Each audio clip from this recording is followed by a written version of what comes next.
What's up, Maniacs? My name is Max. I'm a wrestling fan, a wrestling enthusiast, a WrestleManiac, if you will. And today it is the day after AEW Double or Nothing 2022. A very good show, a very important outcome to end the show, which we'll start our proceedings with today. Talking about, of course, I'm with NK from Wrestling's, GG on Wrestling. Make sure you subscribe to these guys' channels. All the information is down below in the description. These guys, they done the formidable thing. They stayed up all night, watched all the matches through. I think you guys are in the group chat as I woke up this morning to turn it on, just finishing off the main event. I couldn't believe, like, I thought it may still be going on, but I was surprised, to be honest. Yeah. But, the worst was, I think it was Shadira or Ange sent a picture saying it's getting light out, and I just looked up and I was like, oh no. Literally, because I was watching it in my room, like I think towards like the tag match, like it was like I went upstairs to go to the toilet and I came back and I looked at the window. I was like, oh my god, it's bright. It is bright. Like I could fully go for a jog right now. Like it's bright outside. I woke up. I was getting ready to go downstairs and watch it. I see you lot there talking in the group chat. I thought you're probably just talking about it afterwards. Lo and behold, the main event is still on. So I thought, I'm throwing my phone away because I don't need no spoilers. But yeah, we'll get into it shortly. Hardy Wrestling Podcast in here nice and early. What's up? Hope you're well. What's up, bro? Yeah, man. What a show. In fact, just before we kind of get into what actually happened, from my point of view, watching it during the day, the 13 matches, was it? Didn't really seem too much of a... Was it 12? Yeah. Okay. Didn't really seem too much of an issue. I thought all the matches I thought were relatively good, even at the low end, enough to kind of keep me engaged. And yeah, maybe because it's the time of day I watched it, it didn't hurt me. For you guys that watched it at night, how did it feel? It felt, do you know what it was? I don't know if it was, I was quite critical of the show. So I felt like the first match was fine, but then I felt like there was a dip during like the middle where like there was nothing on the show that was bad at all. But maybe it's due to some of the build to some of these matches or what. I felt very apathetic. I didn't really care. So there was a lot of matches where I was like, okay, this is fine, but I'm not invested. So that kind of hurt my watch through the pay-per-view. And then towards the end, like I think towards like the Thunder Rosa and Deeb match, I got really tired.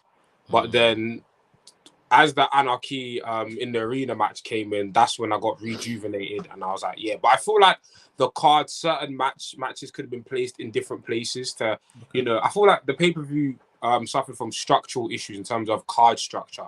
Certain matches could have been placed earlier on in the card to wake people up. Certain matches could have been placed later. But overall, listen, you end the pay-per-view with a bang, and they certainly ended it with a bang. So that's all that matters. Fair enough. What about yourself, GG? I enjoyed it, man. Like, the thing is, I have this weird, I'm in two minds because it was very long, and especially for us in the UK, like, thank God I didn't have work today because like I would not have made it, like, because I would have had to literally have run on no sleep. But like I paid for it, like, so I'm getting value for money. I feel. Do you know what I mean? Like I feel like if I'm going to pay for something, if you're going to give me 1-2 extra matches, then do you know what I mean? I'm getting what I've paid for. But and also I think I kind of get the structural issues, but I kind of struggle because I'm a smoker. Don't smoke, kids. Like I struggled to, like I was like, right, I want to go out for a smoke. Right, I can't. Like I literally didn't know when like the smoke break was or the toilet break match, because it was just... and Sammy Guevara. That's the moment. Yeah, true.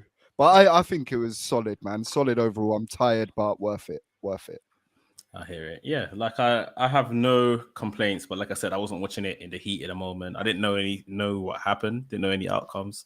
But the main outcome, the one big change that did happen on this show, we'll start with the main event. I'm someone that probably over psychoanalyzes people's entrances and stuff, and that's why like when I don't see entrances on Rampage, I feel like we're missing the big trick. Although I know that you removed them to put more matches and stuff, I feel like entrances are very important to someone's general perception and all of that kind of stuff as a wrestler.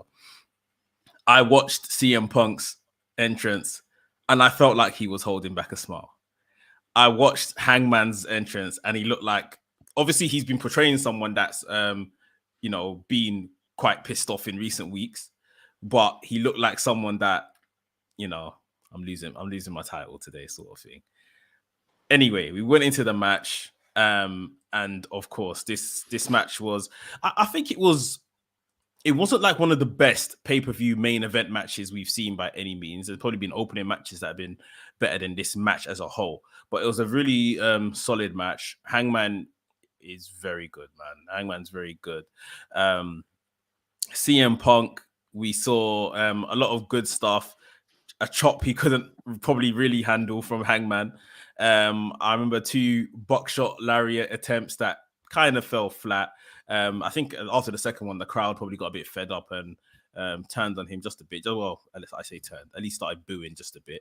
That was a shame as well. One of them that he kind of flopped on, like there was literally a good little sequence set up because Hangman was going to catch him straight into the GTS setup. Like, yeah. Before I forget to say, have you seen the post show promo he cut? Yeah. Because the first line, he literally said, "Don't ever make me do a buckshot lariat ever again. I will never do one again." So yeah. I don't think it was. I know people like to look at it deeper and say, "Oh, it helped, it sold the match," but from his point of view, it clearly wasn't. Yeah, he clearly couldn't. Just didn't have it in him. Like, to be fair, like to do that and then push that momentum forward is probably a lot harder than it looks. No, definitely. I hear it. And then obviously it's basically catching yourself on the landing and then running through for the lariat. Yeah. So it is a bit of a 2-piece kind of combo kind of move. Big up Lincoln up in the chat. The crowd are very split in terms of, CM Punk chants, Hangman chants, cowboy shit chants. We mentioned the lariat attempts. There's a dead eye that Punk kind of just got out of. Page got him with a go to sleep, which I thought was a 3 count. Like, I don't know how the referee's hand didn't reach the canvas. Wasn't quite. The match went on. And then, of course, we had this tease, which I think it was either WrestleMania 8 or 9 with Roddy Piper. This is around the whole belt situation. Obviously, we know Punk is very make reference to this. Yeah, Punk is very Roddy Piper-ish. I can't remember if it was WrestleMania 8 or WrestleMania 9. And this exact thing happened. And for me, all I got was Hangman again, unsure of himself. Doesn't know whether to follow through or, you say you want to protect the guy or protect the fans from this guy, but you're now going to use the company's prized possession to hit him with. Hella conflicts going through his head. What do you think? What do you think it was? Do you think it was the desperation to, like, I need to win this because I'm got AEW on my back, or was it the conflict of, can I beat this person? Do I need the belt? Like, or is it all of the above? I think it was more. I think it was more so like I said, he wants to carry AEW in his back and he wants to protect AEW from Punk. And he said, like he said in the promo, it's like, I'm protecting AEW from you. So it's like, but how far will you go? How far? Like, and that's what Hangman had to question in this match. But yeah, like I'll let Bex finish his recap, but then I'll get into more detail on that later because I've got a lot to say about this match. So obviously he didn't go to hit him. I think Punk, begging on his knees as well is that's mind games. Definitely, like he's some frail old man. Hangman showed him mercy. Punk obviously pops up, hits him with a GTS, and it's done. We've got a new world champion. So you guys say your piece and what you thought of this match before we kind of get into a bit of a discussion piece around this decision of Punk becoming champion. So I think this is CM Punk's best match in AEW. It's like, I wouldn't say it's Hangman's best match, but it's what it did is like it told a good story, and the ring work like complemented the story. It wasn't anything spectacular. Like it was a very like emotional and personal match, and with the whole, like, you could tell Hangman was, I want to say off his game, but you know when you're so you're so rattled that you can't think straight. Like Hangman was making a lot of impulsive decisions. Like he had multiple opportunities to win the match, but he kept taunting, showboating, or he'd do something that, you know, wouldn't lead to his victory. Like he could have went for the buckshot lariat so many times, but he didn't. And even go for the GTS, instead of go for the GTS and then lift him up for the lariat, he went for GTS and pin. He wanted to out petty Punk, and like Punk was in his head. And then even with the whole title thing, like Punk was there for the taking. If he had just gone for another buckshot, done. And you could really see, like, what I liked about Page's performance, that you could really see that this is somebody like who's off his game. And Punk's really in his head. And obviously Punk won. Well, definitely, I feel like Page's fears are going to be confirmed later on. You know, this is the honeymoon period, you know, CM Punk's a face, right? But in a couple months' time, we're going to look back and say, you know what, Page was right. Maybe Page should have won, but he didn't. So, but this match was a great match. I very much enjoyed it. The crowd was split. And this is, like I said in the last review, this is how you do babyface versus babyface. This is how you create a match of suspense. This is what wrestling is. Wrestling's at its best when you don't know who's going to win. Where you can come up with a million reasons for Hangman to win, and you come up with a million reasons for Punk to win. So, yeah, this was an amazing main event. Before you go, Gigi, I did feel like a part of me, like when Punk was doing all of this, don't hit me with the belt. I wanted him, once Hangman dropped the belt, I wanted a low blow. Yeah, I wanted the low blow. Same. But it's fine. It can come later on down the line. And like you were saying as well with Hangman, I actually think this is actually going to do more for Hangman. This loss, how he reacts to it, and then like you're saying, the eventual realization that CM Punk is everything he feared. You know, once CM Punk kind of takes shape into his new role as champion. Gigi, what was your thoughts on this? Just to reinforce what NK was saying, Hangman like kept trying that moonsault to the outside, and that was what kind of started the downfall. He jolted his leg, and then kind of the match progressed from there. So to the point where he was even so adamant, right, I need to hit this move kind of thing, because he was just in this mind mess, like where he didn't know what he was doing. But yeah, overall solid match. Like the right person won. As much as we love Hangman, the only thing I don't know, like going forward now, I think it does wonders for Hangman. But then if we're kind of going with what we think is going to happen, we kind of need Hangman to then be our savior, like to take the belt from Punk eventually. But I want Eddie Kingston to take the belt from Punk, and then I want Eddie Kingston to lose it the very next night to MJF, and then Hangman or whatever. Do you know what? I don't think Hangman needs to be the same. I feel Hangman needs to go on his own. Hangman's kind of lost himself during this title reign. He's got no friends. Like the Dark Order are gone.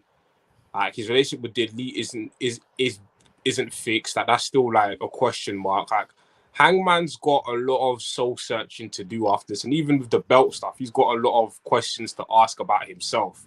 So I feel like Hangman is gonna go on a very like personal, again, a very personal journey, just of like, okay, like, cool, did this title change me? Yeah, I might have been right about CM Punk, but like, I went to a dark place in that match. I almost did something that's out of character. Like, what's next for me?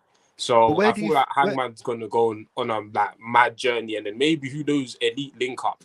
Who knows? Yeah, that's what I was going to ask. Like, where does he now slot in on the card? Like, does he just, like you said, he's just his own island, and we just maybe see, I don't know, vignettes of Hangman down on his luck, back on the booze, or whatever it is, or do we see him instantly kind of inserted into seemingly what's going to be the downfall of the Undisputed Elite? Because, I mean, Wednesday, I don't know if you see, they've got this kind of big 8-man match with Red Dragon and Young Bucks teaming together.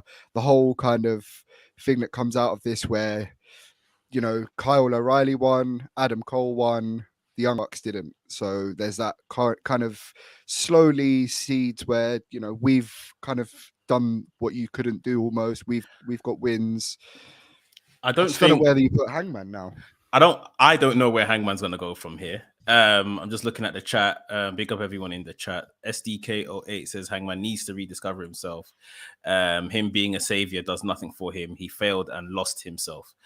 I don't think Hangman's going to necessarily join the elite stuff. I think what you just mentioned there in terms of the elite and stuff, I think that's probably more so to start setting up whatever's going to happen at the Forbidden Door pay-per-view with Bullet Club and all this other kind of stuff. So yeah, big up Ben in the chat. He says, has NK settled down now? Man was angry last night. You know what? I was just very hypercritical. I was hypercritical of the show, but like, yeah, I'm cool. Which you're allowed to be. Big up our bro, a Dazzle Black Wrestling Alliance. He says, as soon as he won the title, there was nothing for him to do. Well, Hangman had stuff to do, but I think, like I said, his story was always, it was like fighting from underneath from day one with Daniel Bryan, who was very much a top fan favorite then. So he had stuff to do. I just don't feel like, or maybe this is exactly what his story was kind of illustrating. There was kind of more important people on the show than him. Even as fans of Hangman, I think we can all honestly say he never felt like the most important thing on the show during his moments. I'd say he had some moments where he had those moments of like good excellence and good promos and stuff like that. But it was never like the show is opening with Hangman or like the show is ending with a big kind of Hangman segment. Like, so I hear it somewhat. With nothing to do is a massive stretch though, because like I said, the feud with Adam Cole was very good. The feud, obviously, with Punk. That's probably like, the feud he's had with Punk is probably like the most important thing he's done. But like, he's always felt like an integral part of the show, and he's always been, like I said, I've loved Hangman's, story in terms of like I said, like you said. He was very still unsure about himself when it came to Danielson, and just seeing him growing in confidence. But then that confidence almost turning into arrogance at some points, because like you could see, even if you go back to the Adam Cole match, like after that match, you can see a noticeable change in Hangman. Like, Hangman is not playing around. Like just like he's not. And then obviously he starts pushing his friends to Dark Order. I mean, when we go back and look at this Hangman reign, like it might not be to everyone's cup of tea. And I don't want to sound pretentious, say it's not your traditional wrestling story, but it's not akin to a lot of the title runs that we see. But for what it was, I think it was very good. And I just feel like some people need to appreciate it for what it was. Yeah, I agree. Big up Warren Banks in the chat. He says, Dark Order stuff for Hangman, or is that dead and buried? I think it could be. It could be the case where he goes on the downward spiral again, and then they have to kind of bring him back up. But I don't know, man. We've been there, done that. I did love the whole Hangman on the downfall, and not to sound too cheesy or deep, but like how it was like a battle within himself that we can all kind of relate to and that kind of stuff. But yeah, I just don't know, man. I'd like to see him on the downfall and back on the bottle, back on the booze, and have to fight his own demons again, because it's very reflective of us as humans. We make mistakes, we have these vices, and that's whole Hangman's kind of story. But yeah, I don't know if they're going to bother with the Dark Order anymore. Yeah, I don't know about that. Yeah, I think you may get John Silver, like, at least, because John Silver's still on. Like, he's still. I think out of the Dark Order members, he's probably the one that's like the safest in terms of job security. He's the one that I'll probably Uno as well, to be fair, because he does the game stuff in it. So true. Always, but in terms of who's on TV the most, it's definitely John Silver. So I definitely thought we might get something between them. But I feel like once, obviously, this is going to be a while away. Once like the whole undisputed elite stuff is like solved, I don't think he'll get involved in that saga. But like, I wouldn't be surprised if we see like an elite reunite in about 6 months to a year. I know that's long far away, but I just see it going down that path. What about Forbidden Doors coming up? And what about if it's just where Hangman's down on his luck and Bullet Club are like, come on, man, come back. And that kind of just ties us over. But he doesn't have to join. There's that whole kind of Willy won't. I know, but it could work as a little, do you know what I mean? To really prove how down on his luck he is. He's going back to the beginning almost. It's like, no, Hangman, you're better than this now, kind of thing. But they're like, come on, man. You remember when we started off your stuff, man? Or if you weren't nothing without us. a story you could tell is, but I don't think they'll do this because they've already teased like a multi-man match. But what you could tell is that Hangman's desperate, so he goes for the IWGP heavyweight title to like kind of like redeem himself, but then he loses again. So it's like, okay, like I've lost this one out of desperation. We're going for that one. He loses to Jay White, and that just sends him crashing. And then that could be a shout, because you can still do Okada Punk because Jay White takes the belt from Okada. Yeah, exactly. Have Jay White Hangman. That could be right, man. Possible. I like it. I guess in regard to Dark Order, Ola Big Apollo says we built you up. And you left us. Now you want to chill with the Mandem again. Bye. So yeah, the Dark Order stuff for a lot of us look like it's done and dusted. Big up Anafi in the chat as well. So guys, GG, NK, and everyone watching live, the question is: Punk winning the AEW Championship less than a year into his return to wrestling. Is this best for business? Everyone put in the chat, yes or no. GGNK, what do you lot think? Yes. 150 million%.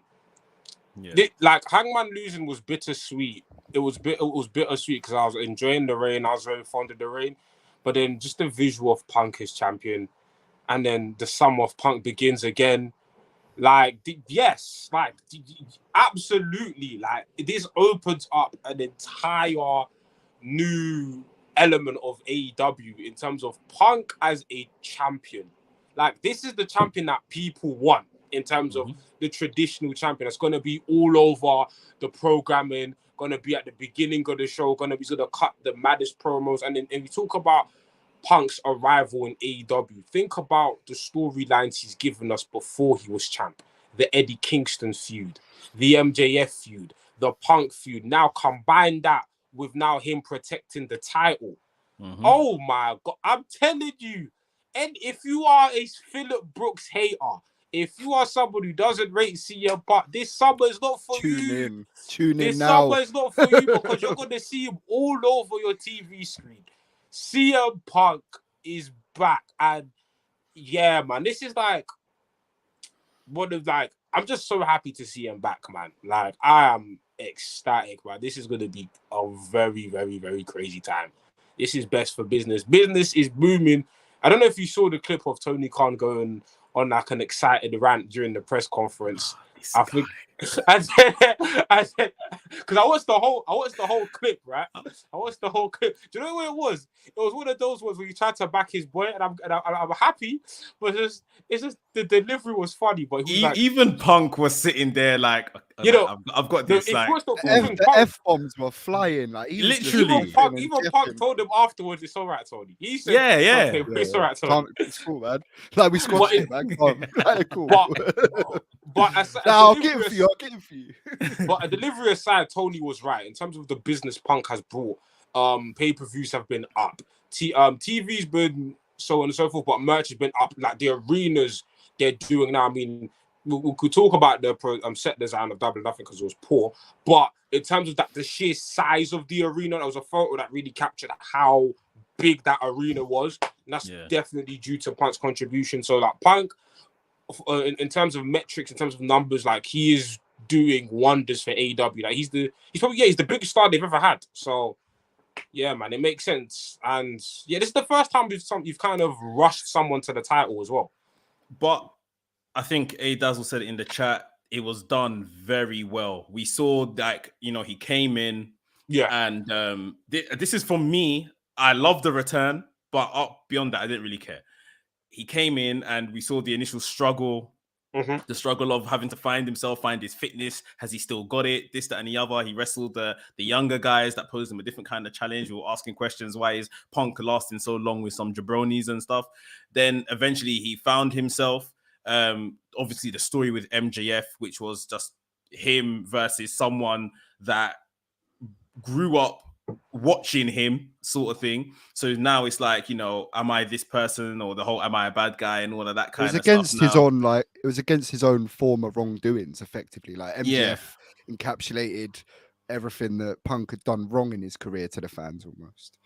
And then, of course, we got to this point where Punk had worked himself to become the number one contender, and he's won it. And for a split second last week, I doubted is Punk actually gonna win after that line. If you guys remember us talking about it, this line from Hangman about defending AEW against him, but it was the right thing to do. They have 2 shows in the next 3 months coming up, both in Chicago. Forbidden Door is I'm sure it's sold out already, right? Yeah. All Out will be another sold out show. Like, this is totally the right thing to do. You think you heard TK, everything's going up. Pay-per-views, All Outs are going up. Double or Nothing's going up. It's only going to increase now.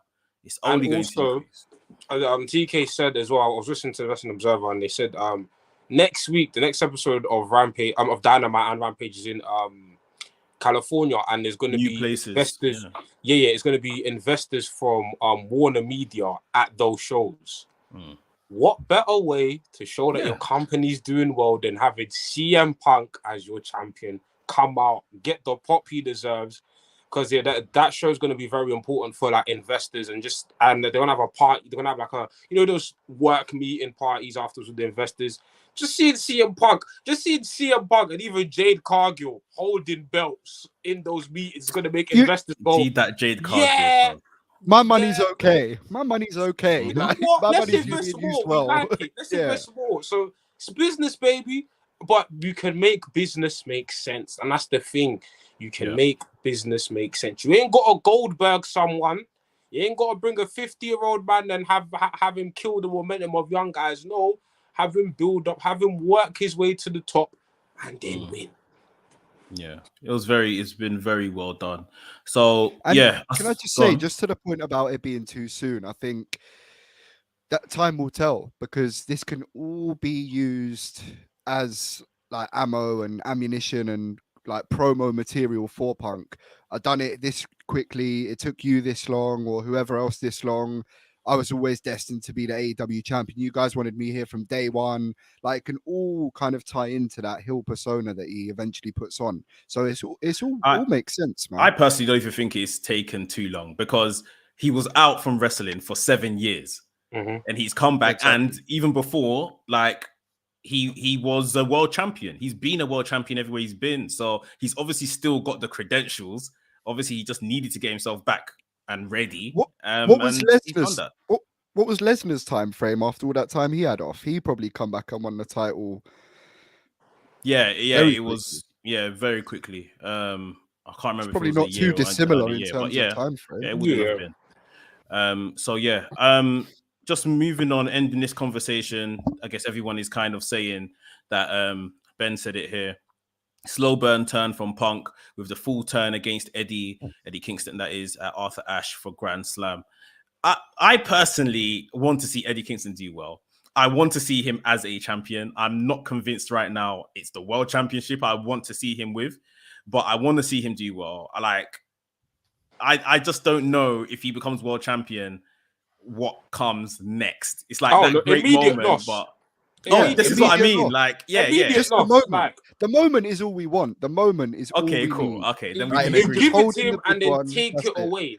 That's the thing with Eddie. 100. Eddie Kingston, respectfully, we need losers in wrestling. We need people that we root for, but who ultimately we just want Eddie Kingston to reach the top of the mountain. That's it. Because Eddie Kingston is at his best when he's down in the dumps, he's in the gutter. You know what I'm saying? And then from the world title, then months later he can have the long reign will be his TNT title reign. But the world title, keep that short. Keep that short as possible. Okay. Money in the bank, casino battle royale, something. Cool. All right. So let's we've spoken about these lot and their main event for the past half an hour. Let's go through the rest of the card. We'll just skip through the buy-in stuff. Hookhausen got a win over Tony Nese and Smart Mark. Going on to the main card, the first show on the main card, they opened the show with MJF and Wardlow, which I pretty much thought was the right thing to do, given obviously all the speculation from the weekend. Yeah. I thought sending these guys out first just to kind of cool down the nerves of the crowd and all of that kind of stuff was the right thing to do. MJF, he had a little airplane celebration in the ring before he climbed to the top rope and his entrance. But again, looking at people's body language and stuff as they entered, MJF, I would say, looked visibly pissed off. I know he was going to face Wardlow, but it's just like I'm just gonna do this, and then we'll continue. Wardlow obviously comes out to his Goldberg-esque entrance. As we predicted last week, MJF did all the shenanigans to try and avoid it for as long as possible. The baitest, let me pull out the diamond ring thing ever that the referee even clocked this time round and confiscated that from him. And then pretty much once things got started, powerbomb symphony, 10 powerbombs later, Wardlow had beaten MJF. MJF carried out on the stretcher. Wardlow, I loved the Tony Schiavone stuff. I loved the All Elite graphic. It almost made it just that bit more real. And you could see how emotional kind of Wardlow was getting with it all as well. So yeah, for me, with the stretcher thing, I personally think this is MJF gone from TV until maybe these lots sort themselves out in the back, whatever they're gonna do. I think that was quite telling. But yeah, as an opening match, as a punctuation on this feud, how did you guys find it? It's exactly what it needed to be. Exactly what it needed to be. It was a great moment. I'm very happy for Wardlow. I had the whole MJF drama I want to say it took away from the match, but it's kind of like because I was so like throughout the day, I was just so, oh my God, is he going to show up? Is MJF going to show up? I was like, when I saw him, I was like, oh, he's here. But I didn't really allow myself to like get 100% sucked in and invested. It's still in the back of your mind. Yeah, do you know what I'm saying? It's like, but in regards to how the match was laid out on the performance, wouldn't change a thing. Exactly what it needed to be. And Wardlow, let's see where Wardlow goes from here. They've completed the story. Story's been an absolute success. Wardlow's over. Just hearing Wardlow come out to like the crowd and how over he was. And the crowd didn't get bored on when he hit 10 power bombs. Like the crowd were loving it, every power bomb. Yeah, man. I'm very excited to see what Wardlow does next. But yeah, good match. Exactly what it needs to be. A solid squash. What do you think, Gigi?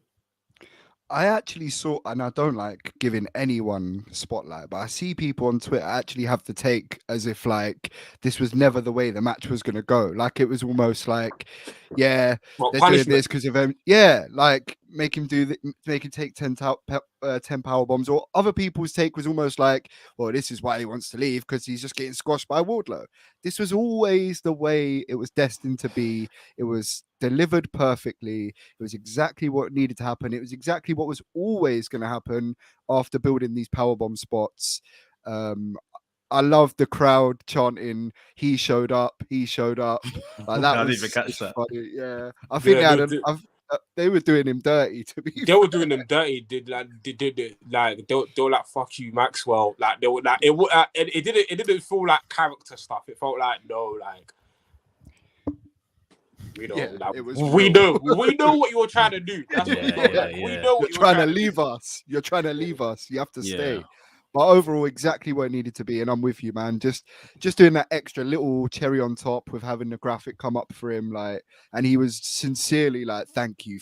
Like, it was just a brilliant moment. That generally warmed my heart. It genuinely, absolutely made me feel like what a payoff for everything we've been seeing with this. And I think it has been reported that MJF is going to be off TV for a few weeks. So. Yeah, that makes sense. From everything that's come out from reliable sources, AEW have offered him a contract, financial boost. Obviously, they do want him to stay longer. He doesn't want to pen that deal. He wants more money for the same deal. I don't know in what land he thinks he's living in where something like that could happen. In professional sports, I don't think I've ever seen anything similar like that, especially like if it's like you've got 5 years left on your contract and they just top you up, but you still have 5 years, then fine. But 2 years. Like, you're gonna have to extend your contract as well. So I don't know who his people are or whatsoever, but yeah, we'll see how that story develops. Moving on the card, the next match we had was, I guess, the tag team match that none of us really asked for. It was the Hardys versus the Young Bucks. Now, I don't want to kind of poo-poo anybody or anything, but I've seen these guys have great matches, especially, 2016-ish, I think it was, when the whole delete thing was really in its swing. Obviously, Young Bucks in and out of Ring of Honor in New Japan as well. It just didn't do what it needed to do at all. We saw this whole kind of Elvis get up and entrance that the Young Bucks did. The Hardys, pretty much the regular kind of entrance that they make. Caprice Coleman from Ring of Honor, he was on the commentary desk, obviously from, I guess, again, going back to the Ring of Honor stuff that these guys have done in the past. Nick was almost playing like as Jeff Hardy, the younger brother. We saw his poetry emotion attempt, and then obviously Jeff hit the real thing. Brandon Cutler doing his regular stuff, getting involved. The match ended with pretty much how we thought it would. Obviously, Jeff it's like his boot was hanging off half the match or whatever it was. Swanton bomb, match done. The Hardys came out on top, which I don't think any of us really predicted. I hope this doesn't continue. But yeah, what did you guys think of this match? The Hardys are tired. Well, Jeff, I'll big up Matt. Matt Hardy, in my opinion, he carried the Hardy portion of the match. And Matt was doing decent things. And the Young Bucks, like, maybe it's just my back. The Young Bucks, like, they got all their stuff in. But not to single him, but Jeff, there was a moment where, like, I think Jeff tagged in Matt, and Jeff, when you tag out, you go to your side of the ring. Jeff was literally chilling like this for a good 5 minutes. Like, he was struggling to get up. And then, like, his whisper in the wind, chai. There were so many. Like, when I said the Young Bucks carried, that they carried like African artists carrying stuff on their head. They carried water on their head. Water on their head. Like, it was. Ooh, yeah. You know what? One more. This is the last year. This is the last year. You see, by 2023, Hardy Boys, Hall of Fame. Vince, take him back. Take it back. Take it back. Like, take it back, because they're stinking up the place over here. And remember, these are the Young Bucks. So imagine now, the Young Bucks, considered one of the best tag teams in the world, and they produce, like, I'd say probably at best a 3-star match, at best. So imagine now with the young guys. I don't want them with the rest of these unexperienced dogs. Yeah. I don't want with the ass boys or the varsity blondes or I don't want them. I don't want that. Listen, I love the Hardys. They're my top 5 tag teams of all time. I love them to death. Matt Hardy can stay. Jeff Hardy, if you're not, I don't want to see you do ladder spots anymore. Your body's broken. Be an ambassador. Something. It wasn't bad. I'm making it seem like it wasn't terrible. It was definitely watchable. Like, watchable. Wasn't offensive, but dream match. Sleepy match. GG. Anything to add to that?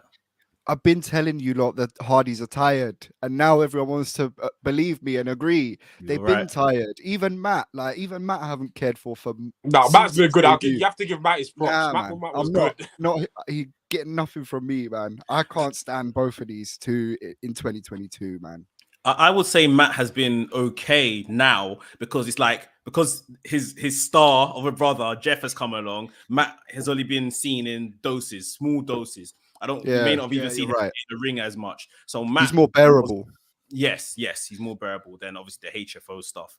SDK08, just to run through some of the comments, says this match was horrible. Young Bucks and Matt carry Jeff. Ben says that please relegate Matt and Jeff to dark. Lincoln, Young Bucks versus Matt Hardy with Jeff Hardy. A Dazzle says Matt and Jeff needs to rest. Boss. Ben says Jeff looked in so much pain. I agree. He didn't look like he was moving well at all. What was the bit him walking off at the end of the match? I thought, what was that? Yeah, No, so I think he it was literally a just play jumped on the WWE thing, probably. But they said on commentary that he wants to get the celebration started, and obviously he jumped the barrier, ran through the crowd, and then came back. Yeah, but that sounded like they was covering for him. Oh, look, he's just trying to get back to the hotel. Yeah. Like, where's he gone? The only reason why I think he wasn't trying to leave the arena because he left with. That's not the exit. The exit is that way. So it's like I don't know. Jeff was confused in this match. I don't know if it's. Let me not assume certain things, but yeah, man. I don't know, man. I don't know if there were certain things, but I don't know. Jeff, whatever it was, you need to do DDP yoga. You need to do hit workout. No. He needs to do stay at home. That's all he needs to do. Tired. Yeah, it scares me, or it worries me that at least they're coming out and saying they still want to win the AEW Tag Team Championship. Like, let that just be a work. Let that just be eventually when whoever is champion, they might just pop up for a match and lose, and then done. Why does that worry me with the whole Christian thing? And they're probably a bit pally. That couldn't tie in. I don't know, man. They're gonna win the belt. Because we know who the next champions are gonna be. We know the next champions are gonna be. I think after tonight it's probably the vintage boys. But we'll get there. Right. So after this match, we saw the first women's action of the night. It was the TBS Championship being defended by Jade Cargill, the champion, defending it against Anna Jay, who returned to her little magic get-up that she first debuted in AEW with. You see this match right here. It wasn't what I thought that they thought that we were going to get. We all assumed they gave us this match on the pay-per-view because their first match was very good. We were calling it, Jade's best match in AEW. And this one was, in my opinion, an absolute shadow of that. Jade Cargill, she used Cody's entrance. She came through the ground. Apparently, she's now calling it the money lift. Tony Khan's got to add it on the budget. He wanted to get rid of it because it's costing too much. But Jade, do you know how much he said it cost him a year? He said like 150 bags or something, did he? 150,000. Cody was extorted. Take the stairs, rude boy. Take the stairs. Cody was. That's why he can even care. He's like, you know what? The wage bill can free up. The wage bill will free up. It's true. Like 150 bags just for that through the floor lift. But Jade's calling it the money lift now, so they're on keeping it. The money lift would be a sick name for her finisher as well. For a finisher, yeah, I did think that. I was saying decent match. A bit of sloppiness here and there in this. Again, these are guys that are still getting to know the business. Jade is just coming up to like wrestling for about 2 years or so now.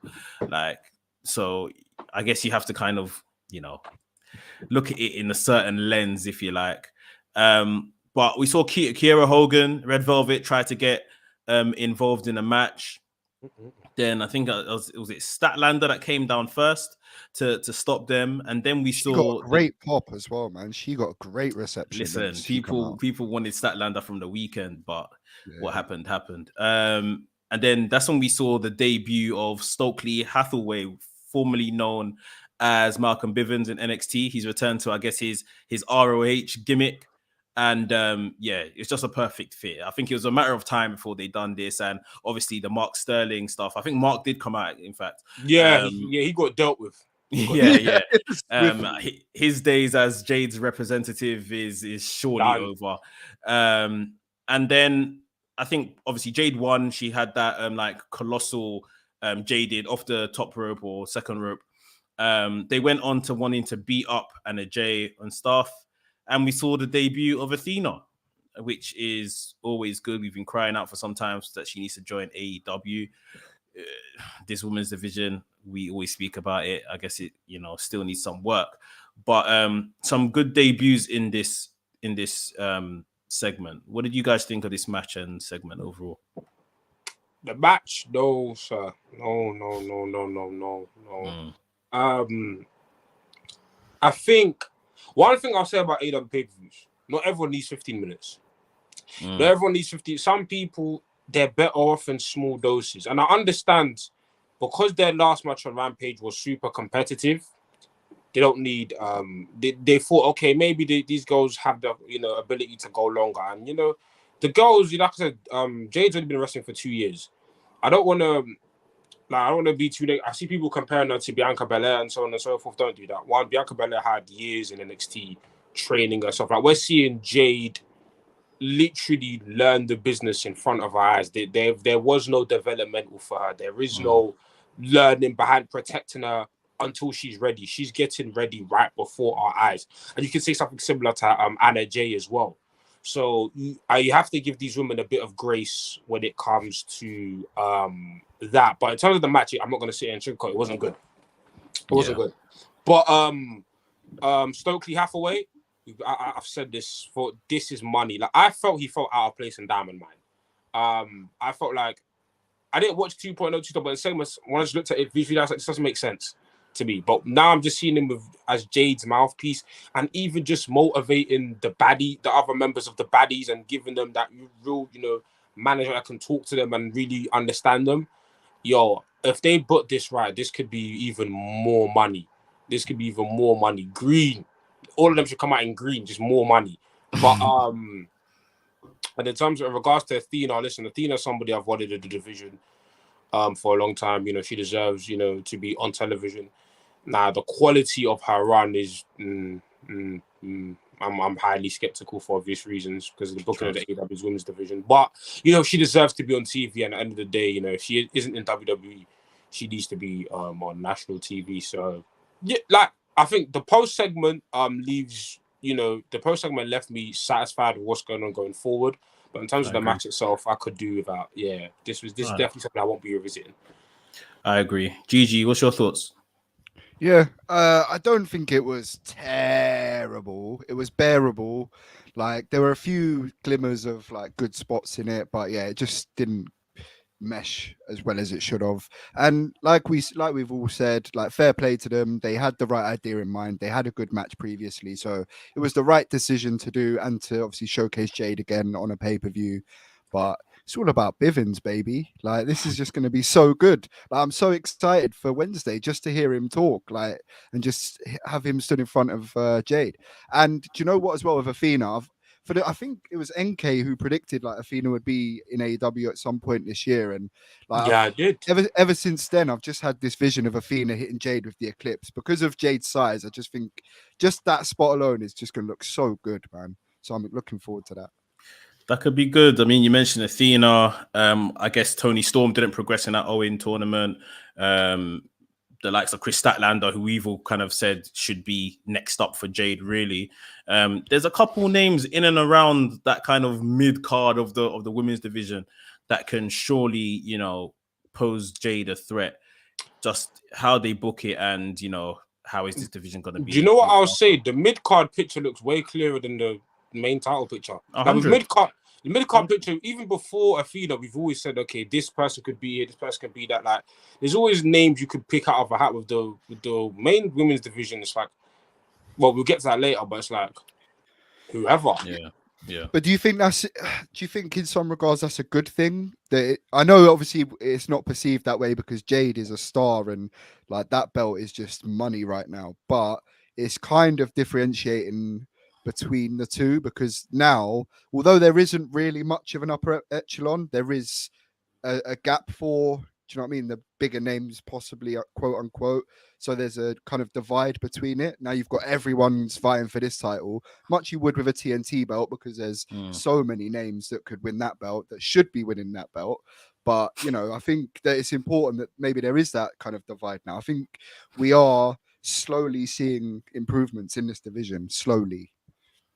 In terms of the structure of it, at least, like, I think case face. I think it's peaks and troughs, man.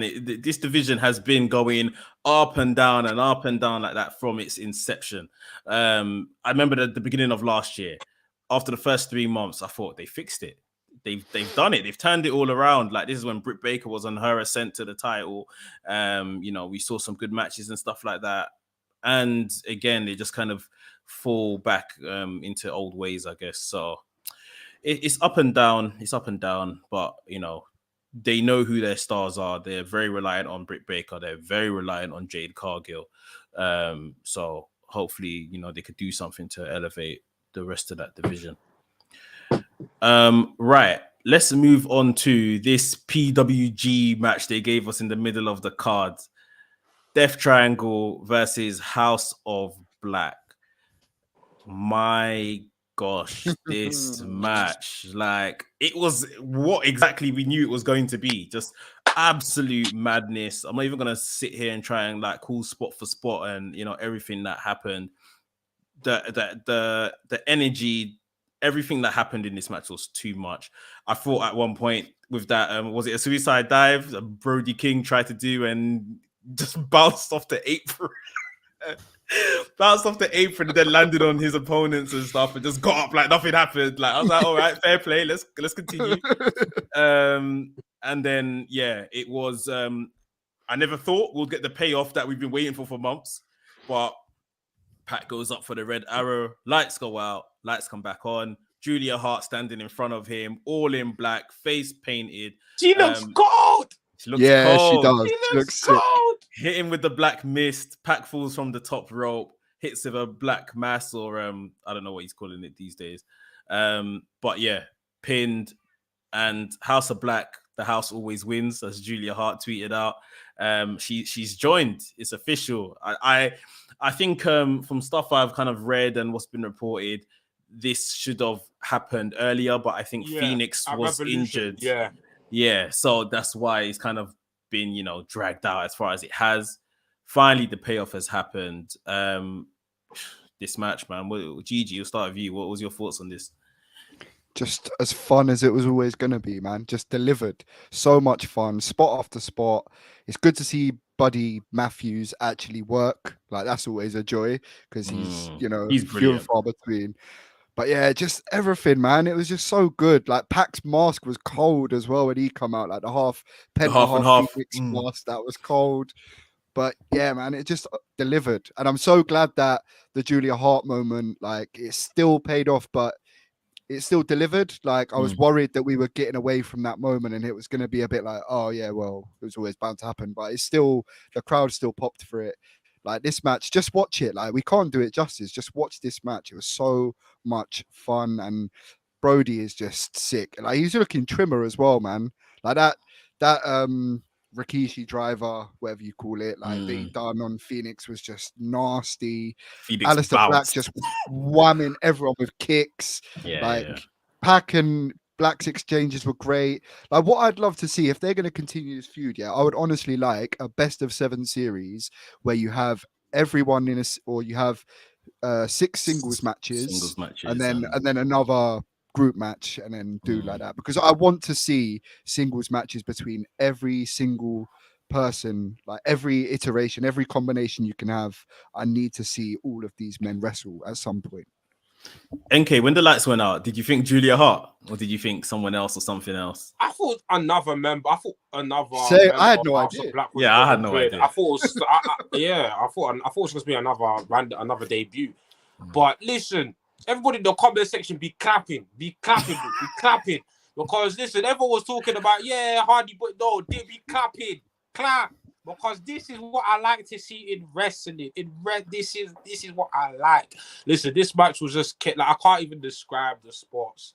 But this is every time I say we need a trios division. The roster's too. No, this is why. This is the type of, and this is why. And this is, I think with AEW, I genuinely think that I prefer trios matches to traditional tag matches.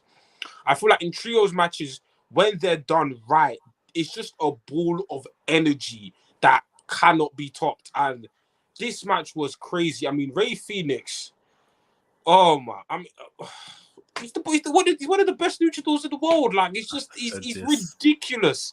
He's ridiculous. But even this Like sometimes we forget how good Malachi Black is as well, especially I'd say from his from his NXT run to his main roster run, even in the beginning of the AEW run, we never captured that NXT magic again. We haven't seen that machine that could work, and we just saw it in this match. That Malachi Black is one of those guys, and Buddy Murphy. Listen, Kenny, come back. That's what I need. Kenny, Omega versus Murphy, do it now. Do it, recover, but do it. That needs to be a pay-per-view co-main event. Listen, I'm excited. Please put more House of Black on my TV. I beg, please. I do want to see these guys wrestle each other, but at the same time, we've dragged this feud up for too long. Yeah. We move on to new people. And if we're not gonna get Buddy Murphy wrestling singles, okay, that's a shame. But at least, at bare minimum, put House of Black on TV every other week. Yeah. Put House of Black on TV as either a tag team or trios. Put them on TV every week and show them. Let House of Black show you that they're one of the best trios teams in the world. Listen, I know Tony's waiting for Kenny to come back. Don't wait. Do it now. No, you have to give Kenny something to walk back into rather than waiting for him to launch it. Like there are a lot of teams, and again, we're seeing, between about the 6 men involved here, this is a TNT championship division. Like these are the kind of guys that should be fighting over that belt, which will get all 6 of them. Would be the next TNT champion. I agree. Which we'll get to that scene in a sec. But really, really good match. One of maybe the match of the night. I can't quite remember where we saw this next segment. I'll just drop it in here whilst I remember. Andrade backstage slating the AFO, saying, and I got out of my seat in my house. I said, yes, AFO nonsense is done. He has married Charlotte Flair. Andrade is ready to be Andrade. La Sombra. We're going to get him now. And then he said he's got someone new to roll with. And I said, lipstick. But then Roosh walks in. So I was very happy to see Roosh.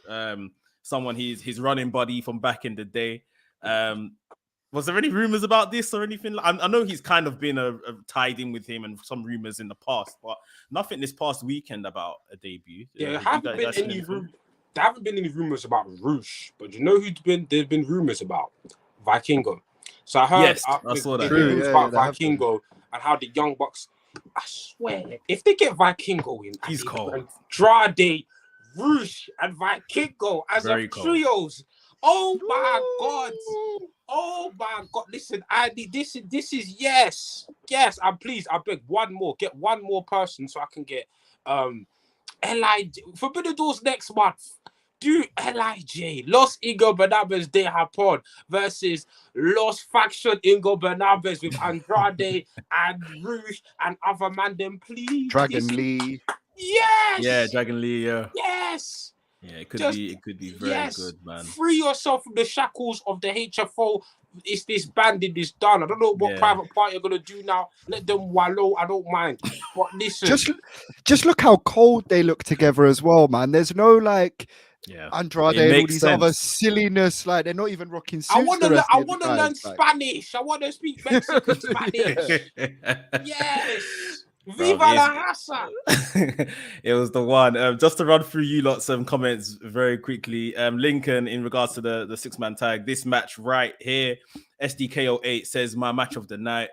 And says we need Pac versus Buddy. Black Wrestling Alliance, a Dazzle again. He says we need Pac versus Buddy every week. Daniel Price, my son said House of Black looks like a goth metal band that's trying way too hard, or that's what his son said. Who else we got in here? Lincoln. Malachi Black is generally one of the best out there and doesn't get enough credit. There's a lot of high praise for that match, and like we're saying, Roosh, Los Ingo Bernabez, everything that these guys could do coming into AEW. So yeah, definitely something to look forward to.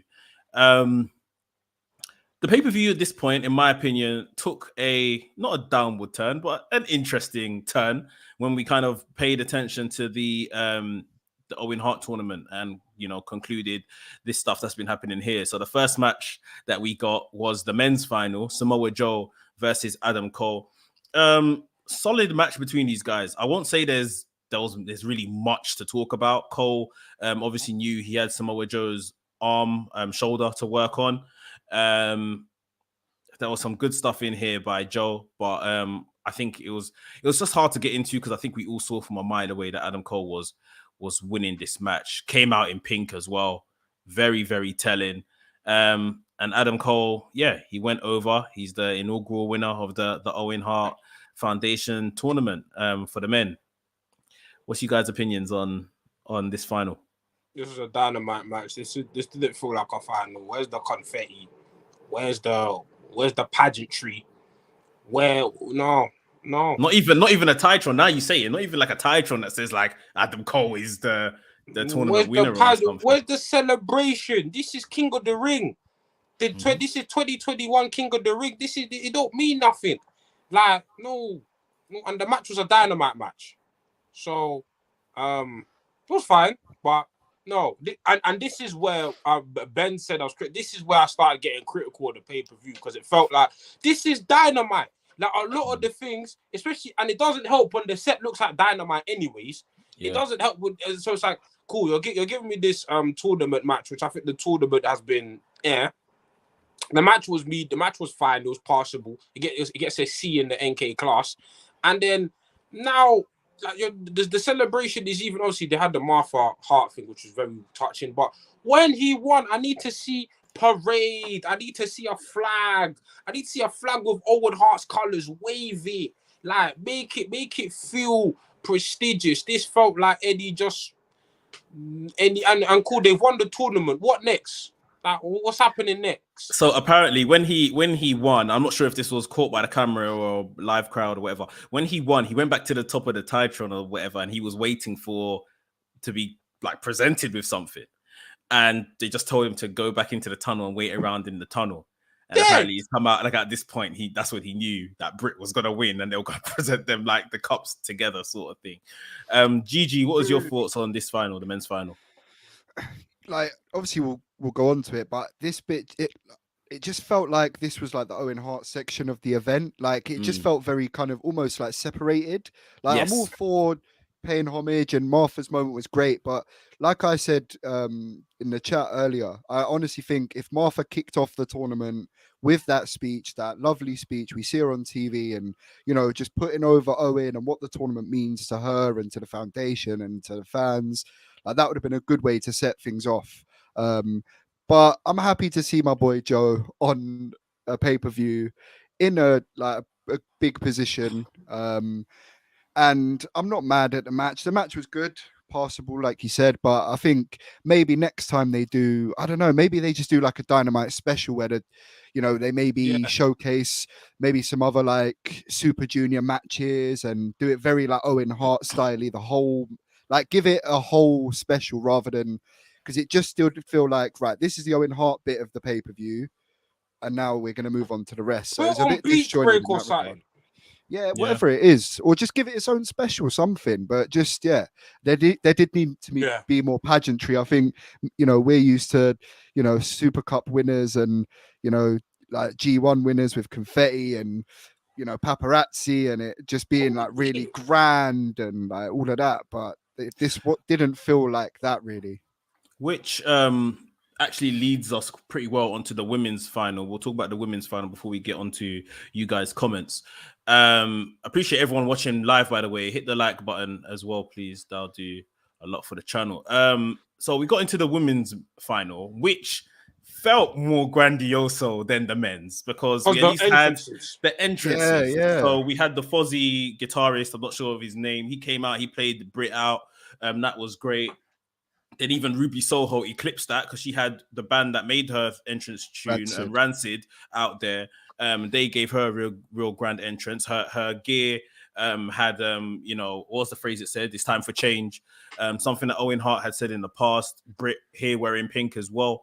So all of a sudden, this already felt more important than the men's final. It felt, I think, we'd spoken about Britt Baker probably winning, but I think it was closer to call. you wouldn't have been surprised necessarily if Ruby Soho won this match. And it played out that way as well. And obviously we know Ruby Soho had a loss towards the back end of last year to Britt Baker, so maybe she could have got her revenge here.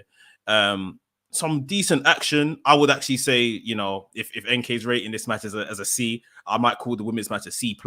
I think it was just a bit more intriguing in terms of what could have been the outcome alone. And eventually we saw Britt Baker get the win over Ruby Soho. So again, like you say, they then went up the entrance way. Martha Hart is invited out. Big hugs with Tony Khan. She gives her speech, which was, like you said, Gigi, rightly, probably should have opened this tournament. Not that it was badly placed here. I think he just would have done a lot for the tournament if it came first and kind of set the scene of the tournament. And then, yeah, they unveiled the belts akin to, you know, Stampede Wrestling back in the day. I think it was a pink and a white one for Adam Cole, one for Britt Baker, which are just prizes, won't be defended. And then they had this cup, this trophy, which I think I saw A Dazzle rightly say in the comments that they didn't even hold up the trophy together, which was a bit like, you know what they could have done with the trophy? If they want to do the trophy, or the Premier League, you know, when you win the Premier League trophy, you have the ribbons, right? Yeah. Put Owen Hart coloured ribbons, pink and white. Put ribbons on the side, and then put the Owen Hart symbol on the top of the trophy. Simples, make it like a Premier League trophy. You have the ribbons and you have the Owen Hart symbol on the top. Lift it up, confetti. It's not hard. Yeah, you own a football team, Tony. You own a football team. Yeah, but have they won a trophy like that? Is that why? That's true. You've seen the Premier League go to Fulham. Do better, man.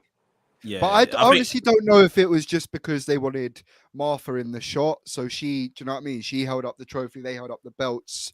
Like, do you know what I mean? I don't know if that's just the aesthetic they was going for. You can hold up the trophy with confetti and you can have even Martha in the No, I know.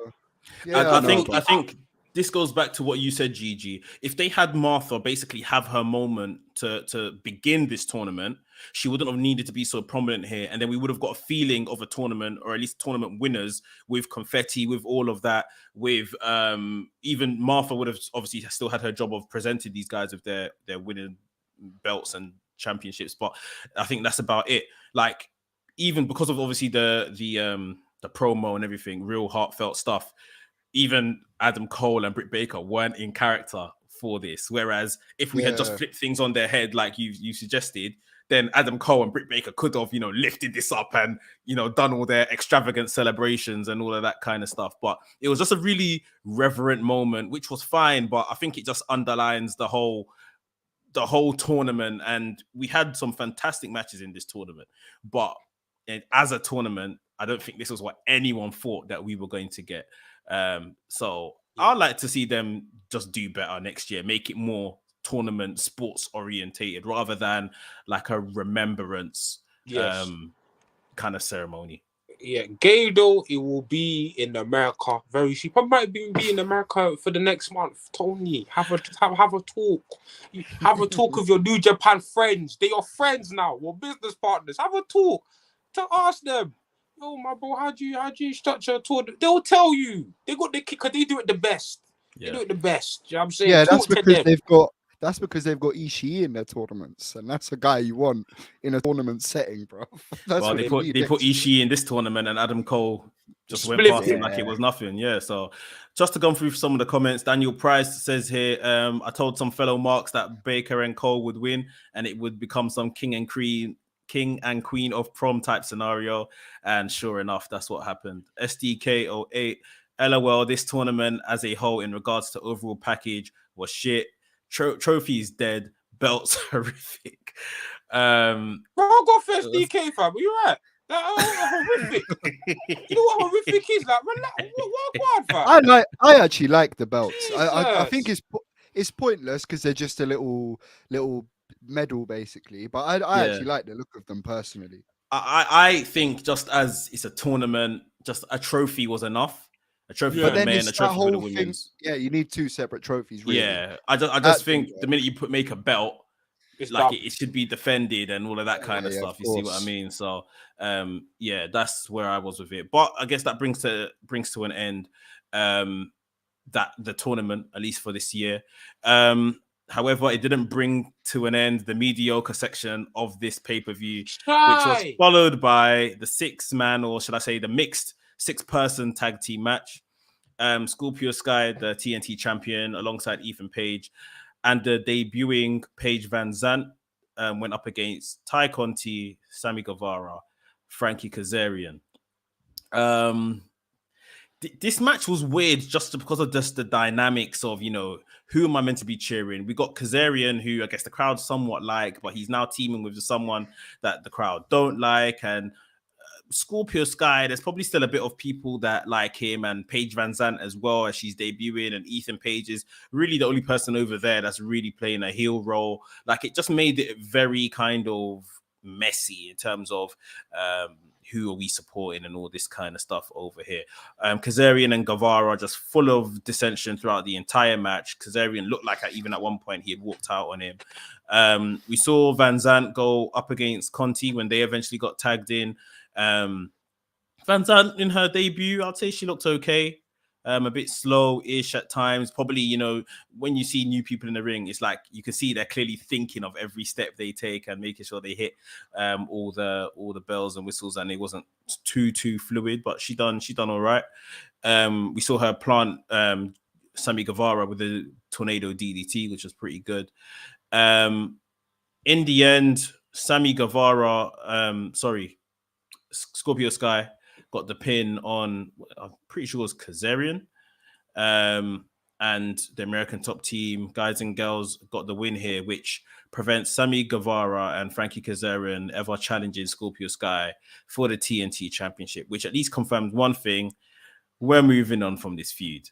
What did you guys think of this match? I was barely watching. I'll keep it real. This is my snack break. This is where, because I'm tired. This match could have been 18 stars. I don't give a heck. This match wasn't even scheduled for the pay-per-view. The only reason why this match was even scheduled is because the Celtics and the Miami Heat went to Game 7, and Tony didn't want to go up against the NBA. If it wasn't for the NBA, this match wouldn't be on the card. Yeah. Get this whole shambles, this hangala of a food out of here. I don't like it. The crowd were confused. They didn't know who to cheer for. And even at the end, Dante Martin coming out and challenging Scorpio Sky. Now Scorpio Sky's a fighting babyface champion. Yeah. It's very confusing. It's very confusing. What's going on? This is confusion of the highest order. I'm tired. Like Paige Van Zandt will be money in the future. Please, Sammy Guevara, go to AAA on excursion. Go do your defend your mixed tag team titles. You need to put you. I don't want to see you as a couple on my TV again. Frankie Kazarian, great legend. Find something for him to do. You're a legend, man said find something for him to do. Like something. I don't know what, but something. Scorpio Sky, Wardlow's coming for you. Lose that title. I know A-Daz won't be happy. I don't give a heck. Listen, lose that title now. And yeah, lose it. That's it. GG, what did you think of this? Yeah, confusing. Frankie Kazarian was the only babyface in this match, which was just baffling. Paige is definitely going to be money at some point. I was just happy to see the only silver lining, other than Sammy no longer being able to challenge for the TNT title, was seeing Sammy and Ty really lean into the heel personas, and yes. Ty was so good. Like, we always knew they were going to be such good heels, and you saw how good they can be. Like, how annoying is Sammy, poking his tongue out all the time and that? Like, you just want to slap him, and it works. Yeah. And yeah, other than that, nothing really much to say. I would love for Wardlow to I thought he could just come next week and just be like, look, come on, man. I'm now a member. I've got the record. Come on, let's just chuck the belt on him. But we'll see. But yeah, not great match. I don't think we're too far from something like that. Possibly, I think Scorpio's probably given a couple more defenses. And we could see something like that. Daniel Price says that match was awkward, so awkward. A Dazzle WWE mixed match challenge. It was 5 heels and Kazarian. Daniel Price says Kazarian turned on his own team, then still tried to win the match. Wins and losses matter. Lincoln says the super kick Tay Conti got. Oh yeah, from Sammy Guevara. Yeah. She nearly got her head licked off. Sick. It's true. 8 Dazzle celebrating. No more Sammy and Sky. SDK08 says this should have been a tag team match. Women shouldn't have been involved. No, to be honest, this match just didn't need to happen. This match didn't need to happen. So, because with Sammy and Tay, because if you're doing Sammy and Tay, you kind of need Tay to get her comeuppance. So you kind of need Paige Van Zandt there. You know, and that was the only reason for the match. Yeah, the thing is, you didn't need Kazarian, and you didn't need Kazarian, or you didn't need Ethan Page. It could have been a tag match between Scorpio and Van Zandt versus Sammy and Tay. That's what you really needed. Ethan and Kazarian weren't needed, but we're hearing it. Cool. Let's crack on. Next on the card, we had what again just added to give us this grace period while the NBA match was going on, but what actually turned out to be a very decent match. Darby Allin versus Kyle O'Reilly. This match, it was probably again one of the better matches on the night. The crowd, when Darby Allin's music hits, the amount of investment the crowd has in this guy, this is why he's, some can call it a dangerous territory, when you're so over you can lose and nothing, no one cares sort of thing. But I don't know, man, he just has to be careful. That spot where he went diving out of the ring, and I think people are saying his foot clipped the bottom rope. Yeah, that's what happened. Okay, cool. Because it was so fast, I didn't even catch that. Yeah. I just saw him plummeting head first, and then obviously he span over and he caught O'Reilly on the way down, but he literally crashed and then got up, which everyone loves to see, but then literally went around the other side and done the exact same spot. Very, very, very crazy, very, very mad. Kyle O'Reilly was very good, very systematic in his approach of taking down Darby Allin. It was just a very good match from start to finish. Kyle O'Reilly got a win here. I guess a rare win on pay-per-view. He hasn't had many pay-per-view matches, hasn't had many singles matches, but it was good to see Kyle O'Reilly get a win here. What was you guys' thoughts on this match? I'll be honest, the match was good, but because it came out of nowhere, I had no reason to care. And it's not even with other feuds where the build has been poor, it's actually been hardly any build. So it's it was like a match that was thrown together. So at this point in time in the pay-per-view, I was just passively watching. And yeah, Kyle O'Reilly did some good stuff. This would have been a great Dynamite match, for example, but on a pay-per-view, it didn't need to be here. But for what we got, it was fine. But if you remove this card from the match from the pay-per-view, would I care? No. So it was fine. What do you think, Gigi? One of my favorite matches of the night, so good. Stylistically, it just worked. Darby can take the punishment that Kyle O'Reilly can dish out. And I love that suicide dive spot that he just caught him into the guillotine. That was so clever. It was just so good, man. I was actually really grateful this match was on there because I was on a bit of after that TNT match, I was a bit yeah, I'm not really feeling it. And then that match, I was like, oh my God, this is thank you for chucking this my way. I didn't even think I wanted this until it was in front of me. And it's a massive statement for Kyle O'Reilly to go over Darby. I know Darby does take a few losses, but he's still a poster boy for AEW. And for Kyle O'Reilly, who is seemingly, or I assumed was coming in as a tag team wrestler to get a big win. There's obviously some stuff coming for Kyle O'Reilly, or TK is just a big fan of his. Overall, just a sick match. Even in the Owen, Kyle O'Reilly had a very good showing. Yeah, exactly. Good showing. He had a good loved showing. him. Yeah, he beat Phoenix. I think he beat Phoenix. He beat somebody else before that. I can't remember. But yeah, Kyle O'Reilly's had a few singles matches to really showcase himself. And I'd like to see Kyle O'Reilly more on TV. In general, and we are. So it's good. Yeah, but this Kyle, isn't it? Not cool Kyle, or not even too tough, funny, trying to be silly Kyle. Just put him in the ring and let him just devastate mans like he did in this match. He's so clean, so good at. He is, but I think that goofy side of Kyle O'Reilly is in his nature. Like Yeah. he can't even suppress it if he tries. Yeah, Like you're right. even the part that led to Darby doing that mad dive was because he done that, fall back, and then fall backwards through the rope thing that he does.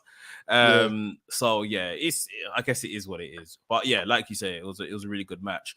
Followed by, we're kind of leaving this mediocre section of the pay-per-view, and we had the last of 3 women's matches, the AEW Women's Championship match.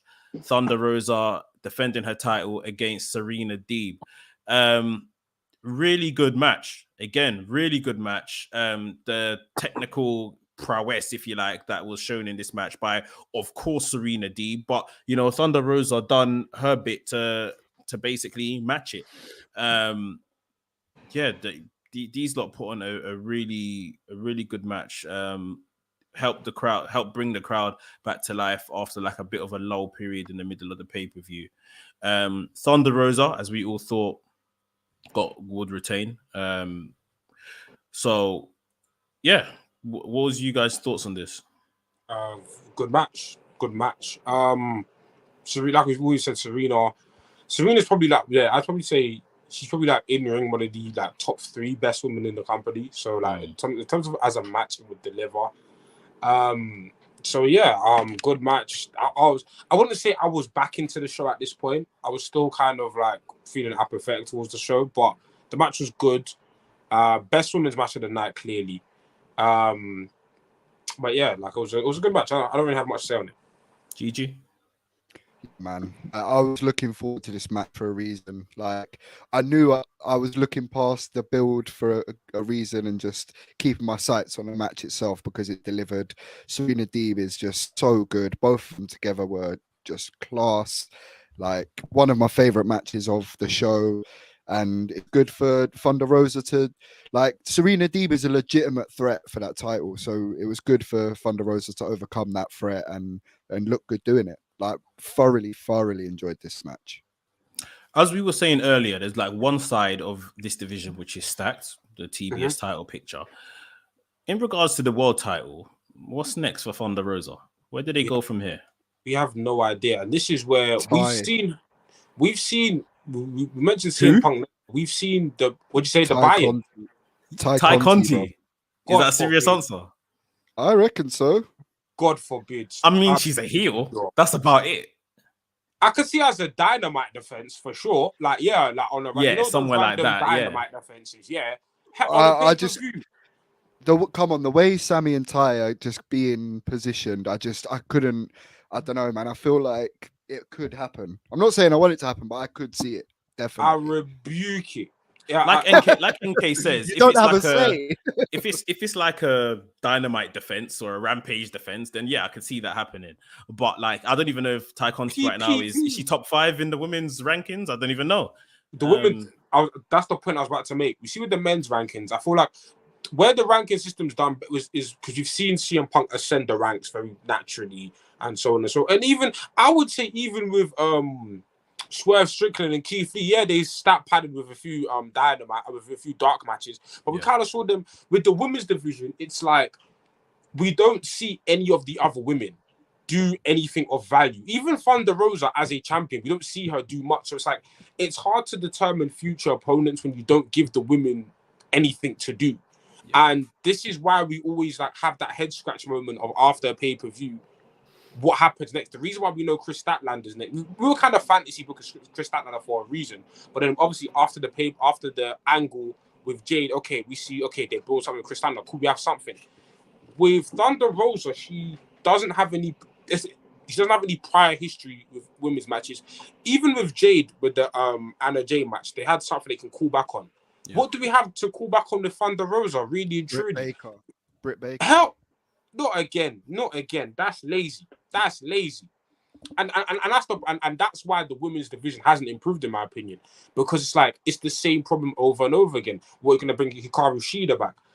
Hopefully, what I would say is, cool. You've got people like Riho, Yuka Sakazaki, and other women on the roster.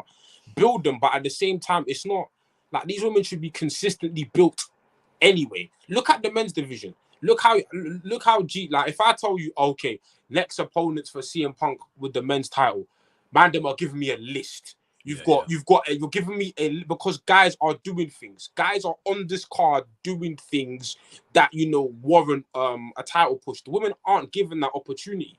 So, yeah. That's fair. That's a fair point. So I guess we'll wait and see if it plays out on Dynamite or something. Right, I think we're into the last 3 matches on this card. Big up everyone that's watching us live, sticking around with us. I appreciate it. If you haven't already, hit that like button. But the cards, as they say, business is about to pick up. The Anarchy in the Arena match. Yeah, I'm not gonna let this one soak in for a second. See this match here, yeah. Like, I just thought, they're just remixing Stadium Stampede sort of thing. But yeah, man, this was a whole new level, like, of Stadium Stampede. We had the Jericho Appreciation Society going up against the Blackpool Combat Club, Moxley and Danielson, with the additions of Santana Ortiz and Eddie Kingston. I mean, just to kind of run through what happened here. Obviously, these guys entered. Moxley's team entered to Wild Thing. They continued playing Wild Thing throughout like the first 10, 15 minutes of this match. Very much, Chris Jericho has said it was very much like New Jack and how they used to play New Jack's music during these matches. So until, of course, Jericho destroyed the soundboard and got it cut off. We saw Moxley was using a fork. I can't remember which one of these, what they called, 2.0 guys or... Daddy. It was Daddy, I think. It was Daddy that got stabbed in his face and like bled for everybody in this match. Like, talk about, you know, pouring it, like absolutely. And of course, the whole JAS came out dressed in white. Danielson was wearing white. Eddie Kingston was wearing white. So, you know, when there's a lot of kind of white on show, a lot of blood is going to follow. But yeah, everyone was off doing their own little bits in this match. Absolute craziness. Eddie Kingston, like, God, this guy, like the mustard spots, the blood, everything that he was doing. Santana and Ortiz put guys through tables on a couple of occasions during this match. I actually thought as this match started and they, you know, started walking down from where they were, I was looking at Bryan Danielson and I was thinking, well, this isn't his kind of match. And for I won't lie, he looked disinterested. He looked disinterested for that kind of first immediate portion. But as soon as, you know, I would say the fluff got cut from this match and this match became Moxley, Eddie Kingston, obviously his segment was to come, Jericho, Hager, Danielson in the ring. Danielson just went up like 100 notches. He was very much... He was laying in those forearms, man. Like, he laying those forearms in. Yeah, they done some really, really good work here. Like Eddie Kingston basically promised, Jericho was going to leave dead in this match. Eddie Kingston, I've said it earlier, it's akin to like Resident Evil. He walked out like a zombie holding a jerry can, petrol, you know, perceived petrol in there, and was ready to just collapse everything, set everyone on fire, including his tag team partner in Bryan Danielson. Just let it all burn. I said let it all burn. He pulls out his lighter, ready to just cause ultimate destruction. Danielson stops him. Danielson and Eddie Kingston get into it. Then we saw eventually, you know, Moxley came up. He broke it up. Hager pushed Moxley through this bed of barbed wire through a table or knocked over the table. And then I think we saw Jericho eventually put away Danielson. There was a submission hold, and then they were choking him with part of the ring ropes or something. Yeah. Which saw the JAS win this match. Talk about bringing the pay-per-view completely back to life, reinvigorating the crowd. Just what were some of you guys' thoughts on this match? This match was incredible. I wasn't too big on this match going in, and I have to talk about the Eddie Kingston promo he cut. They featured it. I think they featured it on the pre-show, and also they posted it on YouTube, just about him talking about, you know, what he's going to do to Chris Jericho. And when Eddie Kingston cut that promo was phenomenal. But I was like, this is Eddie Kingston trying to save I wouldn't say media, but a very disjointed build. No, he meant it. Because he said, listen, Jericho, you don't know what I'm gonna do to you. Nah, this match, he was right. Because man came with the full kind of petty petrol. Do you know how mad you have to be to come out with a kind of petrol? And my burner man, that's what's got me the submission. He pours the petrol on that. I said, just to interrupt you, NK, sorry. Eddie Kingston keeps telling us that he's a murderer. It's going to come to a point where he's going to kill somebody in this ring. He just keeps getting stopped. Like, gosh. Yeah. He's mad. Like, he just keeps stopping it from killing people in the last second. Like, that's just going to be a running theme. Like, you're just going to hear, and it's like, no, Eddie, no, man, calm down. My God. But this match, it's what it was. It was absolute anarchy. When Wild Things was playing, I was like, do you know what? The first, 10 minutes of the match here, I was so confused, but yet intrigued. Like, I don't know what's going on. Like, why is the music still playing? Like, I thought my stream was bugging. I was like, no, the music's still playing. And I heard I watched the post media scrum that he did, and Jericho was like, yeah, the music was kind of, like you said, the first portion of the match was kind of, it was basically just plunder and fluff. But they said, you know what, like, you know, how do you make the first portion just more than a brawl? You add music on top of it, you give it a different feel, a different atmosphere. And then yeah, man, when Danielson was in the ring, he's like, I'm gonna kick his head in. Yeah, man. Yeah. Random thought. Renee Parquette must be sick of her husband because she keeps telling him every time, stop doing this. And he doesn't stop. He's clearly someone that's going home and saying, yes, darling, I'll stop. And then next week she turns on the TV and he's at it again. Every year. Like, I'm surprised I didn't see a tweet from her. At this point, she just expects it. But she's been telling him to stop since the beginning of AEW. Please stop this. I don't like it. But he keeps going. But yeah, that match was amazing. This is the match that woke me up. Like, I said, I was feeling apathetic. But this match, yeah, man, motivated me, woke me up, man. Incredible. This is my match of the night. GG, what was your thoughts? Imagine being there in that crowd for this match. Like, what a clever, like, obviously it woke the crowd up, but to actually have this match unfold amongst all the crowds and the people backstage waiting for popcorn that were just cheering on Eddie Kingston. Like, Eddie Kingston and Garcia were literally, bruv, I've seen people scrap like that on road. Like, they were just scrapping. He's a bad man. Like, but them two were just scrapping, like, and the fans were just like surrounding them like a proper school fight. Like, it was sick. Like, the whole thing was just gas. I just think, imagine being there, bruv. Like, you could not get out of your seat, like, when all that is unfolding. Like, it was such a clever tool to use, like, to keep that crowd awake and ready for, you know, the last portion of the show. Like, that visual of Eddie with the petrol can is just crazy. Like, next to pictures that go hard, like, that's the picture. Oh, now. that needs to be framed. That is the one. You see what they do with Britt Baker? Put that on a t-shirt as well. Oh yeah. Oh, that's probably coming. That needs to be on a t-shirt now. Zombie. I did also love the touch of, like, Eddie and Danielson just randomly coming to blows in the middle of the match as well. Like, Very why good. not? Like, why not? Like, it just makes sense. They don't like each other. We're exactly. Yeah, they don't need to avoid that issue. Like, okay, we're in a fight. Like, tensions are high anyway. We'll just start scrapping. Like, it made perfect sense. And Danielson was right. You tried to put petrol on me. Like, are you mad? Yeah. Exactly. What if I got caught up in the blaze? It's true. Sorry, and mate, I thought it was a team. Like. And they obviously bumped heads with each other in the build. So it made sense. But yeah, this was very good, very entertaining.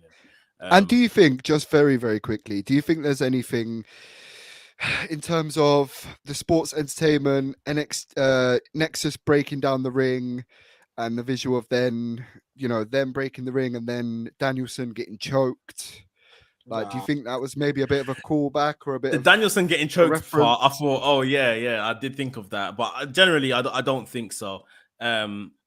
I just can't wait till the story begins to unfold of how the BCC are gonna pluck Daniel Garcia from the hands of the sports entertainers. Do you know what's next, my friends? Blood and guts. Oh yeah, of it's course. Next. Of it's course. next. Oh, I'm excited. Oh, for the blood haters in AEW, no, hemoglobin is gonna be in the ring. You're the reason that Renee is having the issues that she's having at home, bro. The domestics. You're the reason. Man. It's super necessary. Very necessary. You can't what? Do you want me to go back to rest holds with this feud and collar and elbow tie up? Never. You've already got petrol out, so there's only blood has to pour, bro. Blood has to pour it. Cool. Let's move on. The penultimate match on this card. I personally thought this match was going to come up earlier in the night. They left it till just before the main event, but it was really good nonetheless. It was the AEW World Tag Team Championship match. Jurassic Express, Jungle Boy and Luchasaurus defending against Keith Lee and Swerve Strickland, and Powerhouse Hobbs and Ricky Starks. Very, very good match. Straight out of the gate, I'd say the big men in this match stole it. We obviously saw the smaller guys do their thing last week, and they were very, very good. What a match that was. But I think the big men kind of showed, the whole big athletic men can draw thing here. Jungle Boy, very good throughout, as he's always positioned. I think Starks as well, for a crowd of people that, are buying a pay-per-view and are tuning in to be entertained. Ricky Starks done that. He ticked that box, and God, we didn't get the result on the night we wanted in terms of Starks and Powerhouse Hobbs picking up these belts, but I do think that this whole feud now that has shown us, it's definitely elevated and showed us how good Ricky Starks can be. Hobbs, he has kind of, even through his own physical appearance, he's trimmed down a lot. He's doing a lot of things right, doing, the traditional big man stuff as well. There's a lot of interest there. Keith Lee and Swerve Strickland are literally playing the greatest hits, as if they never stopped tagging together. And there was just a few times they tagged together in the past, but their chemistry is amazing. A lot of good stuff that we saw between them. In these spots, I always have to shout out Luchasaurus, because with Jungle Boy being so good, Luchasaurus always just slides under the radar and sometimes doesn't get his props. And Luchasaurus done a lot of good stuff, a lot of good spots in here. He's a very good wrestler, man. I know a lot of people don't want to see him wrestling his style as big as he is and stuff like that, but no, he's very good. But I was shocked to see these guys not pick up the win, and Jungle Boy delivered the pin. I think he pinned Swerve Strickland, and they retained their tag team championships. Even when I saw Christian Cage put Jungle Boy up on his shoulders, I was thinking back to the Triple H Batista thumbs down. Are we getting a bit of that? But no. And Luchasaurus was a bit like, I do that usually, man. That's my thing. You're taking my thing, yeah. No, but yeah, this match was really good. Disappointing that we didn't get the outcome, I guess, that we wanted, but not disappointed at all in the match. And I still feel like all of the men came out as stars on the night. Gigi, what was your initial thoughts of this match? Delivered. It was great. I was glad they did put it on as semi-main, because I think it's not necessarily, I mean, Keith's been in quite high spotlights before, but especially for Hobbs and Starks to be, co-main event effectively and be in that position, I thought it was great, because they're such a good act. And I can't lie, I'm kind of disappointed in the result, legitimately, because I think Hobbs and Starks are so good. They're getting the recognitions somewhat now because they're being put in these matches, but I need them with some belts or something. But then I do understand that another win for Jurassic Express means that the prestige of those belts has only just raised slightly. And if it is Hobbs and Starks, then, it's going to be even more stocks in those belts if they do take them from them. I'm intrigued to see what happens with Christian. The only thing I would say as well, I feel like Hobbs should have had a bit more offense in this match. His presence was there, and that's what kind of started me leading towards thinking, oh, it's all right. He's not getting a lot off because they're going to win. But then it didn't happen. So I was a bit like, but yeah, man, give Hobbs and Starks the world. And I loved how happy that, you know, the moonsault spot that Swerve does off Keith, like them two were so happy to just Keith even be getting Lee into the spot. They were just gassed. I did forget to mention that Keith Lee was just such a happy man all match. Like he was talking to the crowd, like he'll turn around and say something to the crowd were big belly laughing, like he was having the time of his life. I did mean to say that last week. I don't know if or a week before when we was doing this. Like, if you actually see Keith Lee when he's on the apron, like he's continuously working. Like, if he's not in the ring, like in a tag match, he does so much. Like, and I really noticed it the other week. Like, so many people just stand there and just, you know, but he's constantly moving, making face expressions, and oh my god, for no reason as well. Yeah, that was hilarious. That was hilarious. But I don't know what happens now. This match was great, and this was like this is probably like my top 3 most anticipated matches of the night. I was really looking forward to it. Obviously, I didn't get the result I wanted, but if I go where they think if I follow where I think they're going, which is FTR doing belt collector stuff, then you know what, it makes sense. And I'd rather this than, let's say, Hobbs and Starks or Swerve and Keith Lee have like a short reign only to be fed to FTR. Yeah. So I'd rather that they get. But from this, Ricky Starks needs more TV time. Post this, I need to see. Tony Khan says AEW is a meritocracy. You know that if you put in a good performance, you'd be on TV.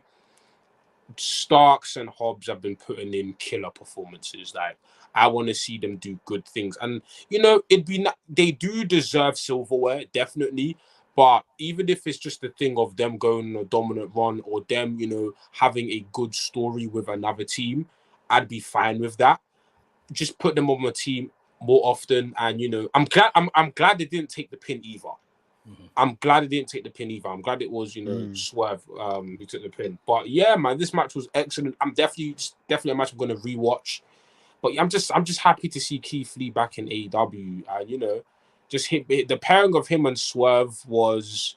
We were skeptical at first because we're like, these guys are clearly singles wrestlers, but then the chemistry and it just makes so much sense. Obviously, eventually they're gonna have to go and do their own thing, and they should be doing their own thing. But as a duo, like, I'm more than happy to see them on my screen. And yeah, like them being co-main event, just before obviously, the main event, was a good look for them on the card. So this is a great match, man. It deserves all the praise, it deserves all the accolades, and we critique the show when it's wrong, rightfully so, but it's always important to have balance and praise things when they're good. And this last portion of the show was great stuff. So yeah, man, this deserves all the praise. Ben says here in the chat, while I wanted the Taz boys to get the W, Jungle Boy Jack Perry does deliver in the ring, and the Saurus is a great hot tag. And he goes on to say that Starks is money. NK, you mentioned that AEW is a meritocracy. I saw A Dazzle mention, I think on Twitter earlier today, that obviously now with the perception of MJF is probably going to be off TV for some time, Ricky Starks should more or less slide into that position and be given that kind of TV time, that kind of backing. Do you guys agree it's time for Ricky Starks to, I think, like you said, through merit, we've seen him be positioned more and more. That whole joke of him just being on Rampage, he's been crossing over frequently now to Dynamite. The trust is building. He's reaping what he deserves. Of course, he comes in a package of Hobbs, but we know that Starks is he's leading the charge right now. Is it Stark season? Would you guys say? 100%. I would say, obviously, I understand when people were saying that MJF. I feel like comparing Starks to MJF is a disservice. I'm not saying AEW was comparing, but I'm just saying people have said, I've seen them people be like, Starks is what MJF is, and MJF isn't what. To me, they operate. They're both heels, but they operate in very different lanes for me. Yeah. Starks is so. People say this. Starks is like The Rock to me in terms of he's just a charisma. Yeah. Like, it's pure. Like, I feel like Starks, if you put him on TV long enough, by force he's going to be a face. like by force, because it's like this guy just exudes so much charisma, and like you can see he's quick with the insults, and it feels natural. It doesn't feel like he's cosplaying anyone. That's who he is. So definitely, I want to see Starks coming out with the sunglasses, with the robes, the silk, really play it, because I remember one of his gimmicks in the indies, he was kind of like a gigolo or pimp. Yeah, bring that side out. Bring that, like I'm Stroke daddy. Yeah, bring that out. So yeah, I definitely want to see more of Starks on my TV. Now that there's a vacancy in terms of like a prominent heel in the company, Starks, slot him right. Book him differently. Don't book him like MJF. Don't have him cut and shoot promos or nothing like that. But just let Starks be Starks, and we'll reap the benefits. And more vignettes as well. Like if you go back and watch some of the vignettes he's had, like they are so good, man. Like him just proper like he is the Men of the Year. Like what Men of the Year should be, that's what he is. Like the proper like GQ, like trendy guy, like that's what he is. And the stuff that MJF done in front of the crowd, controlling the crowd the other week, somewhat of babyface in his hometown, that's what Starks is and can be. Like they need to push him, man. He's so good, and he's one of the best talents they've got. Him and Hobbs. He is. And yeah, we've already spoken about the main event. So that is Double or Nothing. Let's just go around, rate the card out of 5.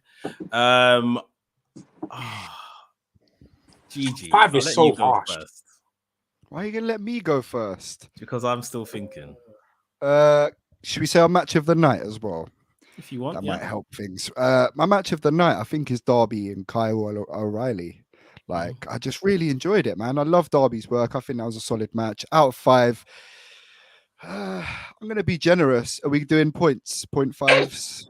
Go on. Go for it.